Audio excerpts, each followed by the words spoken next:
எல்லோருக்கும் வணக்கம்.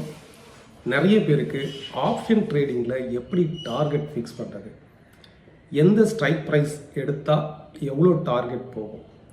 இப்போ ஃபார் எக்ஸாம்பிள் நிஃப்டி ஒரு 50 பாயிண்ட் ரைஸ் ஆகுது, என்னுடைய ப்ரீமியம் எவ்வளோ ரைஸ் ஆகும், எப்படி ஒரு ட்ரேடை எடுக்கும் போதே எப்படி டார்கெட் ஃபிக்ஸ் பண்ணுறது, எப்படி ஸ்டாப் லாஸ் ஃபிக்ஸ் பண்ணுறது. ஃபர்ஸ்ட் திங், ஆப்ஷன் ட்ரேடிங்கை பொறுத்தளவுக்கு ரெண்டு விதமாக அதுக்கு டார்கெட் ஃபிக்ஸ் பண்ணலாம். ஒன்று இண்டெக்ஸை பார்த்து, இப்போ நிஃப்டி எத்தனை பாயிண்ட் ரைஸ் ஆகுது, அதுக்கு என்னுடைய ஆப்ஷன் ப்ரீமியம் எவ்வளோ ரைஸ் ஆகும். செகண்ட் திங் நீங்கள் எடுக்கக்கூடிய ஆப்ஷன் ப்ரீமியம் இருக்கு இல்லையா. இப்போ நீங்கள் கால் ஆப்ஷன் 21,500 கால் ஆப்ஷன் எடுப்பீங்க, சில பேர் 21,700 கால் ஆப்ஷன். நம்ம எடுக்கக்கூடிய ஸ்ட்ரைக் ப்ரைஸ் இருக்கு இல்லையா, அந்த பர்டிகுலர் ஸ்ட்ரைக் ப்ரைஸோடைய சார்ட்டு அதை பேஸ் பண்ணி கூட நம்ம ஆப்ஷன் ப்ரீமியம் ஆப்ஷனில் ஸ்டாப் லாஸ் அண்ட் டார்கெட்டை ஃபிக்ஸ் பண்ணலாம். ஸோ இது ரெண்டுமே எப்படி பண்ணணும், ப்ராப்பராக ஒரு லைவ் ட்ரேடோட லைவ் எக்ஸாம்பிளோட இந்த வீடியோஸ் பார்க்கலாம். Let's see. ஓகே, இப்போ இண்டெக்ஸை பேஸ் பண்ணி மார்க்கெட் ப்ரீமியம் எப்படி கால்குலேட் பண்ணுறதுன்னு பார்க்கும்போது, இப்போ ஃபார் எக்ஸாம்பிள் நிஃப்டி 21,500லேருந்து 21,600 வரைக்கும் ரைஸ் ஆகுது, ஒரு 100 பாயிண்ட் ரைஸ் ஆகுதுன்னு வச்சுக்கோங்களேன். இப்போ இதே நிஃப்டி ஃபியூச்சர்ஸ் எடுத்துக்கிட்டிங்கன்னா, ஸ்பாட் ப்ரைஸ் 100 பாயிண்ட் ரைஸ் ஆச்சுன்னா ஆல்மோஸ்ட் 99% ரைஸ் ஆகிடும். நிஃப்டி ஃபியூச்சர்ஸும் 100 பாயிண்ட் ரைஸ் ஆகும் அதனுடைய வேல்யூவில். ஆனால் ஆப்ஷன் ப்ரீமியம் வேரியஸ் ஃபேக்டர்ஸை பொறுத்து இருக்குது. இது 100 பாயிண்ட் ரைஸ் ஆகாது. எப்படின்னா, நீங்கள் எடுக்கக்கூடிய ஸ்ட்ரைக் ப்ரைஸ், என்ன ஸ்ட்ரைக் ப்ரைஸ் எடுக்கிறீங்க, இந்த மணியில் எடுக்கிறீங்களா, அவுட் த மணியில் எடுக்கிறீங்களா, இல்லை அட் த மணியில் எடுக்கிறீங்களா, அதை பொறுத்து. ரெண்டாவது, இப்போ வாலட்டாலிட்டி, இண்டெக்ஸுடைய வாலட்டாலிட்டி. அதே போல் ஆப்ஷன் எவ்வளோ எக்ஸ்பிரி டேக்கு எவ்வளோ டிஸ்டன்ஸில் இருக்குது, எவ்வளோ நாள் இருக்குது, இதை பொறுத்தும் வேரியேஷன் ஆகும். அண்ட் இன்ட்ரெஸ்ட் ரேட்டு சேஞ்ச் ஆகும்போதும் ஆப்ஷன் ப்ரீமியம் சேஞ்ச் ஆகும். ஸோ இந்த மாதிரி வேரியஸ் ஃபேக்டர்ஸ் பொறுத்து இருக்குது. ஜென்ரலாக இந்த வேரியஸ் ஃபேக்டர்ஸை இன்க்ளூட் பண்ண பிளாக் ஷோல் மெத்தடுன்னு சொல்லுவோம். ஸோ இதை வச்சு தான் ஆப்ஷன் ப்ரீமியம் கால்குலேட் பண்ணப்படுது. பொதுவாக ஒரு அப்ராக்சிமேட்டாக நான் இந்த வீடியோவில் சொல்கிறேன். மார்க்கெட் 100 பாயிண்ட் ரைஸ் ஆகுது அப்படின்னா, நீங்கள் எடுத்துருக்கக்கூடிய ப்ரீமியம் இருக்கு இல்லையா, இப்போ 21,500 கால் ஆப்ஷனுடைய டெல்டா வேல்யூ என்னன்னு பாருங்கள். இப்போ நிஃப்டி 100 பாயிண்ட் எவ்வளோ பாயிண்ட்ஸ் ரன் ஆகுதோ, எவ்வளோ பாயிண்ட்ஸ் மூவ் ஆகுதோ, இன்ட்டு நீங்கள் எடுத்துருக்கக்கூடிய ஆப்ஷன் ப்ரீமியமுடைய டெல்டா வேல்யூ. இப்போ for example Nifty 100 point rice ஆகிருக்கு அப்படின்னா, 100 இன்ட்டு நீங்கள் அட் த மணியில் எடுத்தீங்க அப்படின்னா உங்களுடைய டெல்டா வேல்யூ 0.5ன்னு வச்சுக்கோங்களேன்.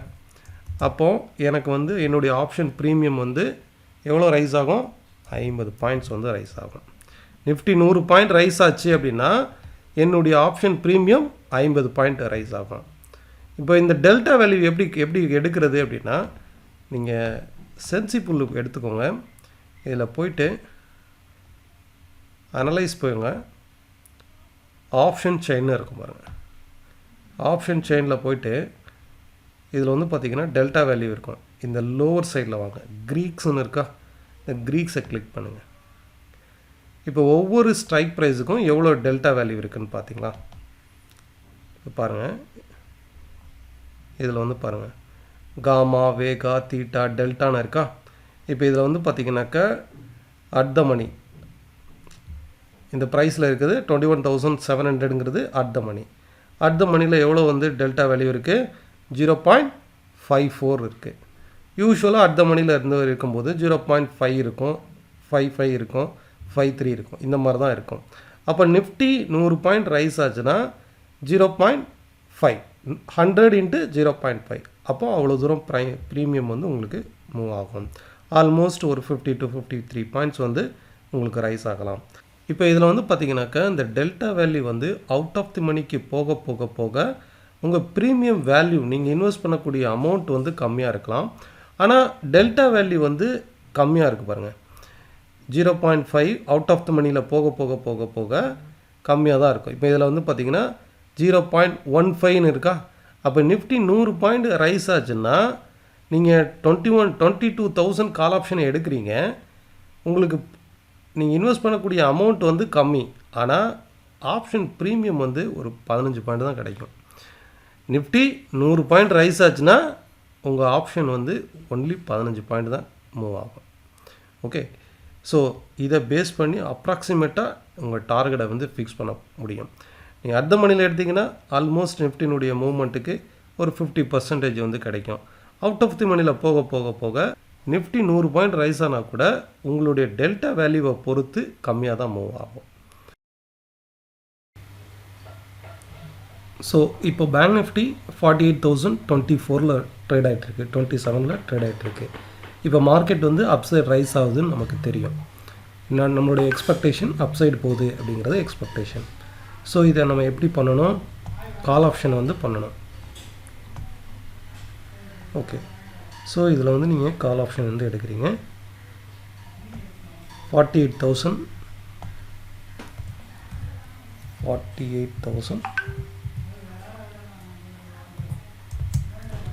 CE பேங்க் நிஃப்டி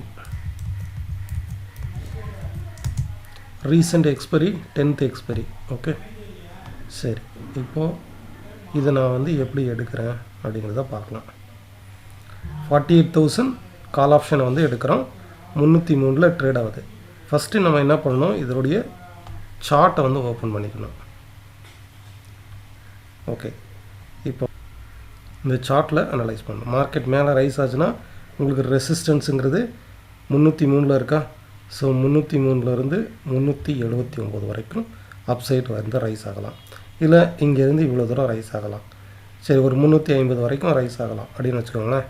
இது நீங்கள் எப்படி பண்ணணும் அப்படின்னா, டெக்னிக்கலாக எடுத்துக்கோங்க. இந்த இதை எடுத்து கீழே கொண்டு வாங்க. கீழே பாருங்கள், ட்ரெண்ட் லைன் இருக்கா? இதை எடுத்துக்கோங்க. ஸோ உங்களுடைய டார்கெட் வந்து நீங்கள் எங்கே வைக்கிறீங்க? நான் வந்து இந்த இடத்துல வைக்கிறேன். ஓகே, ஸோ இந்த இடத்துல இருந்து இதுதான் என்னுடைய டார்கெட்னு வச்சுக்கோங்க. எத்தனை பர்சன்டேஜ் இருக்குதுன்னு பாருங்கள். இதில்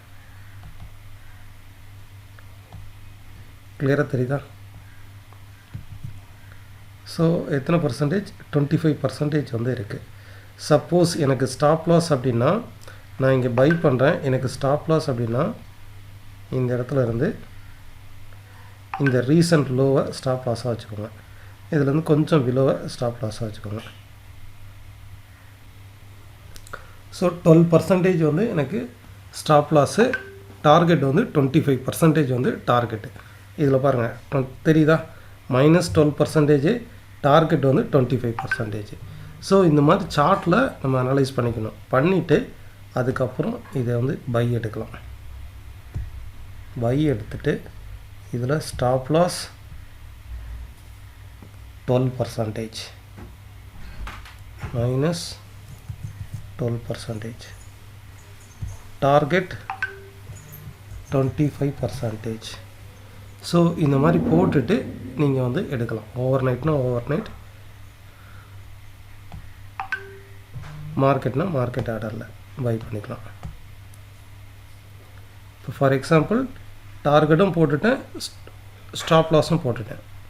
ஓகே, இப்போ பாருங்கள் 302 ரூபாயில் வந்து பை பண்ணியிருக்கிறேன். ஓகே, 302 ரூபாயில் பை பண்ணியிருக்கிறேன். இதில் சேம் டார்கெட்டும் போட்டிருக்கேன், ஸ்டாப் லாஸும் போட்டிருக்கேன். இப்போ இந்த இடத்துல பாருங்கள், ஆர்டரில் வந்து இந்த ஆர்டரில் நிற்காது, ஜிடிடி ஆர்டரில் போய் பார்க்கணும். இதில் இருக்குதா?